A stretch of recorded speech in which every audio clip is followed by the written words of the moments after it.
El viernes 1 de junio de 2018 se dio un hecho inédito en la democracia española. Por primera vez, una moción de censura triunfaba. La había presentado pocos días antes el líder de los socialistas, Pedro Sánchez. El enemigo a batir era Mariano Rajoy, presidente desde el año 2011. ¿El motivo? La corrupción del Partido Popular. Hacía unos días nada más que los populares habían sido condenados a título lucrativo por su participación en la trama de la Gürtel. Defendía esa moción un entonces muy desconocido dirigente del PSOE, secretario de organización, José Luis Ábalos. Se convertiría con la llegada de Sánchez al poder en el ministro de Transportes, y ahí empezarían los problemas para el presidente del gobierno. Esta semana, a 7 años de aquel momento, los socialistas han estado más cerca que nunca de ser desalojados del poder. ¿El motivo? Una trama que ahora acecha al PSOE.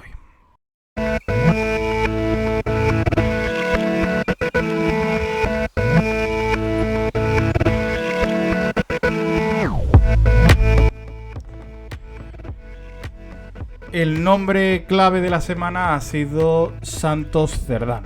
Hasta hacía unos días era el todopoderoso secretario de organización del PSOE, el cargo más importante, por debajo del secretario general, de cuantos hay en este partido histórico, centenario de la política española.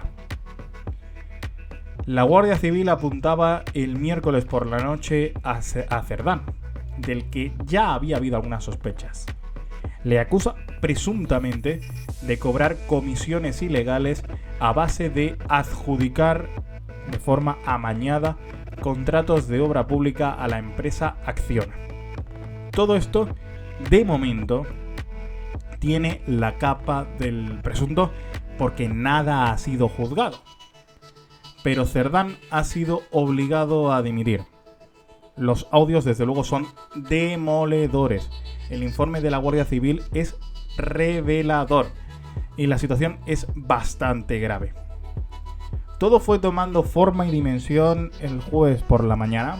En el Congreso de los Diputados se empezaban a escuchar gritos de dimisión desde la bancada popular. El PP es verdad que algo de venganza tiene, porque al fin y al cabo a ellos los expulsaron del poder con la promesa de la regeneración y ahora es el PSOE el que se ve asediado por las investigaciones de presunta corrupción. Es el caso, por ejemplo, de Begoña, del hermano del presidente, principalmente también de la trama Koldo. ¿Qué va a pasar a partir de ahora?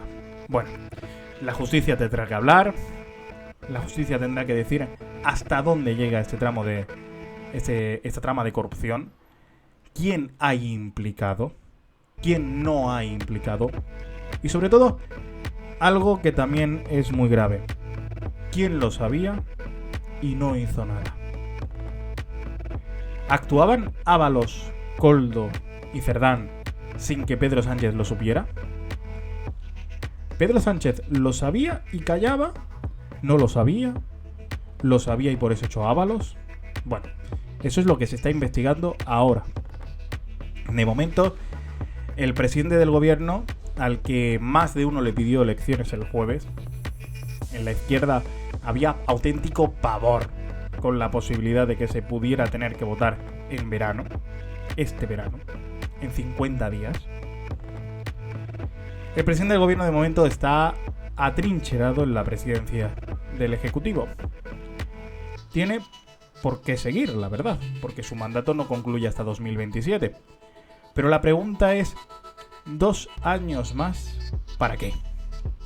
¿Cuál es la idea de que Sánchez siga en el poder? ¿Qué va a aportarle a los socialistas no cambiar de líder?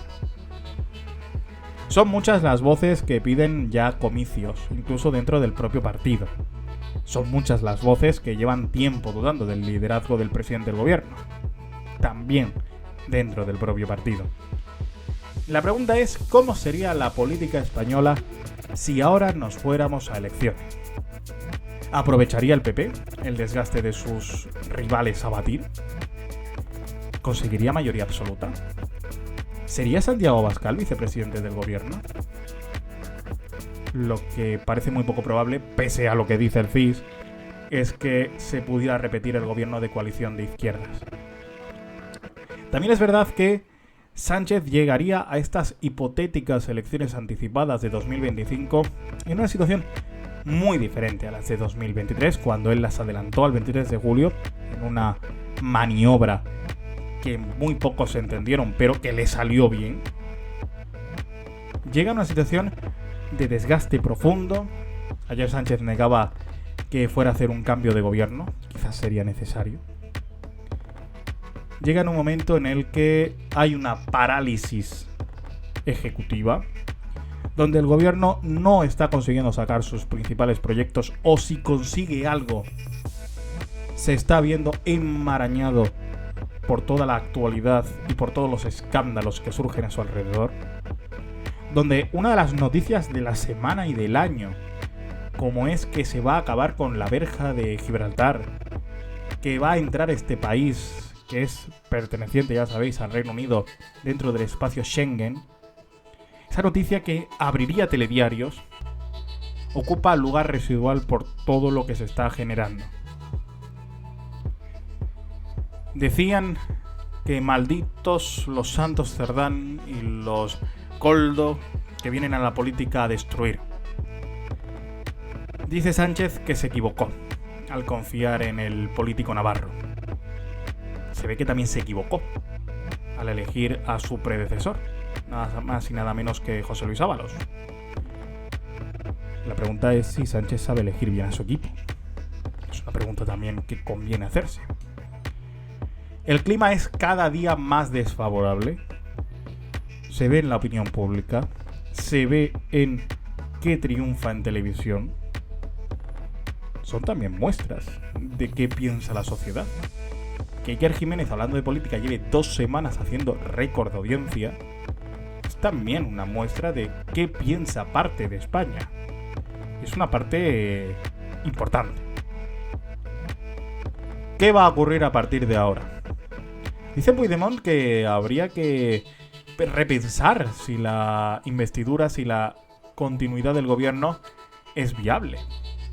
Sería gracioso y, por cierto, muy mal síntoma para el liderazgo de la oposición que ejerce Feijóo, que fuera Feijóo el que acabase Puigdemont el que acabase derribando el gobierno de España. Sería en el fondo tragicómico. Ni un sainete te lo haría así. ¿Qué va a pasar a partir de ahora? Pues no lo sé. Pero la sanidad, la educación, la cultura, todo lo que nos rodea, la vivienda, son elementos que no pueden esperar a la pelea de los políticos. Son elementos en los que hay que ponerse a trabajar, sea quien sea quien ejerza el gobierno. Nos seguimos escuchando. Chao, hasta luego.